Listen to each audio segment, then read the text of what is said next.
नमस्कार, स्वागत है आपका ओमान न्यूज हिंदी में एक बार फिर से। ओमान के स्वास्थ्य मंत्रालय ने पिछले 24 घंटों के अंदर 2441 नए मामले दर्ज किए हैं। एक व्यक्ति की मृत्यु भी हुई है। मिनिस्ट्री ऑफ हेल्थ ने बताया है कि ओमान में दर्ज कुल मामलों की संख्या 3,30,767 हो गई है। मरने वालों का कुल आंकड़ा 4,134 हो गया है। देखिए, ओमान में पिछले 24 घंटे के अंदर 45 लोगों को हॉस्पिटल में एडमिट करने की आवश्यकता पड़ी और इस समय जो लोग हॉस्पिटल में एडमिट हैं उनकी संख्या लगभग 213 बताई जा रही है, जिनमें से 30 लोगों की हालत काफी क्रिटिकल है। ओमान में कोविड-19 से जो संक्रमित हैं उनकी संख्या लगभग 17,800 के करीब बताई जा रही है। ओमान के जो विशेषज्ञ हैं, स्वास्थ्य विशेषज्ञों का मानना है कि अब कोरोना की ये जो लहर है वो अपने पीक पर पहुंच चुकी है। अब इसके बाद से सल्तनत में लगातार जो मामले हैं उसमें गिरावट देखी जा सकती है। देखिए, इस समय जो ओमान में लॉकडाउन या लॉकडाउन नहीं लगाने के बीच का जो अंतर है उसके ऊपर ओमान की जो सुप्रीम कमेटी काम कर रही है। देखिए, ये अंतर किस बात को लेकर के है कि देखिए, सरकार ये चाहती है कि जल्द से जल्द बूस्टर खुराक को लगवा दिया जाए जिनका वैक्सीन लगवाए हुए 3 महीने हो गया है। यदि बूस्टर खुराक लग जाएगी तो हॉस्पिटल में एडमिट होने वाले रोगियों की संख्या कम होगी। ऐसे में लॉकडाउन लगाने की आवश्यकता नहीं होगी, क्योंकि बहुत सारे लोग अभी भी वैक्सीन नहीं लगवाए हैं।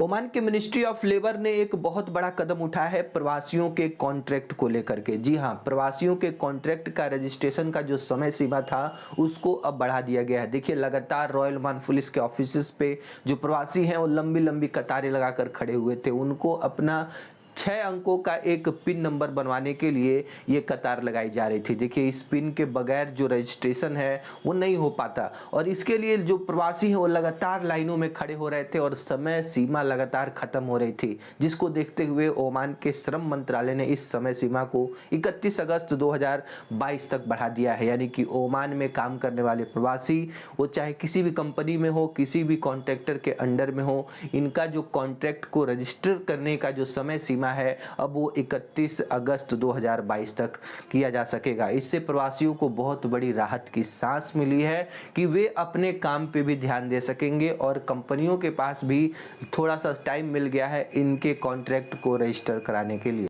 ओमान में वाटर सप्लाई के लिए जो लगातार कंपनियां हैं वो काम कर रही हैं। 26 मिलियन ओमानी रियाल से अधिक की लागत से जो ओमान की water and waste water services company ने बताया है कि अल हमरा अल दखलिया गवर्नमेंट के विलायतों में जल के वितरण के लिए जो नेटवर्क है, जो पाइपलाइन का निर्माण है, उसकी परियोजना पर हम लगातार काम कर रहे हैं। इसका जो काम है लगभग 50% तक कंप्लीट हो गया है और जल्द ही इस पूरे काम को कंप्लीट कर लिया जाएगा। दोनों गवर्नर में जो पानी की जो पहुंचाने की सुविधा है इस पाइपलाइन से बहुत ही सुगमता से की जा सकती है।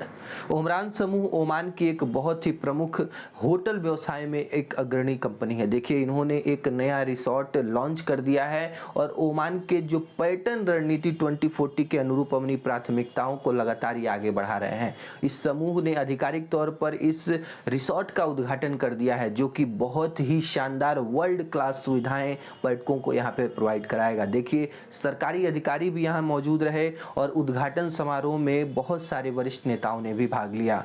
24 मिलियन ओमानी रियाल के निवेश से ये जो रिसोर्ट बनाया गया है, जिसमें हर प्रकार, हर उम्र आयु के वर्ग के लोगों को ध्यान में रखते हुए मनोरंजन के साधन हैं। ओमान में बढ़ते हुए कोविड-19 के मामलों को ध्यान में रखते हुए बच्चे ज़्यादा इसके चपेट में ना आए, इसके लिए सुल्तान काबूस विश्वविद्यालय ने कहा है कि अगले 2 सप्ताह तक ओमान में जो ऑनलाइन शिक्षा सभी छात्रों के लिए लागू कर दी गई है। देखिए, जब तक कोविड-19 के संक्रमण की स्थिति सामान्य नहीं हो जाती है तब तक बच्चों को स्कूलों में नहीं आने दिया जाएगा। ओमान की सुप्रीम कमेटी 2 सप्ताह के बाद क्या नया डिसीजन लेती है, उसके बाद से ही इस पे स्कूलों के खोलने के बारे में, बच्चों की प्रत्यक्ष उपस्थिति के बारे में निर्णय प्रशासन करे।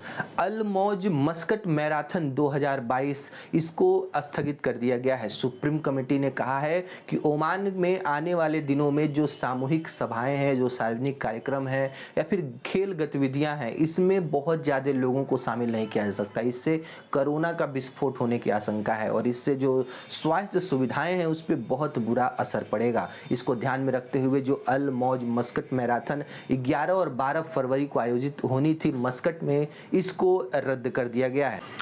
भारत और फिलीपीन के बीच में एक बहुत बड़ी डील साइन हुई है। जी हाँ, भारत और फिलीपीन के बीच में 375 मिलियन यूएस डॉलर की डील साइन हुई है, जिसमें Bharat BrahMos supersonic anti ship cruise missile सौंपेगा फिलीपीन। भारत के केंद्रीय स्वास्थ्य मंत्रालय ने पिछले 24 घंटों का आंकड़ा जारी करते हुए बताया है कि भारत में 2,51,209 कोविड मामले सामने आए हैं। 627 लोगों की मौत पिछले 24 घंटे में हुई है। इस समय भारत में जो एक्टिव केस है वो 21,05,611 है और डेली पॉजिटिविटी रेट अब घटकर 15.88% हो चुका है। भारत में इस समय जो लोग वैक्सीन लगवा चुके हैं उनकी संख्या 164 करोड़ के पार पहुंच चुकी है और जिन्होंने अभी तक वैक्सीन नहीं लगवाया है, प्लीज अपनी वैक्सीनेशन कराएं।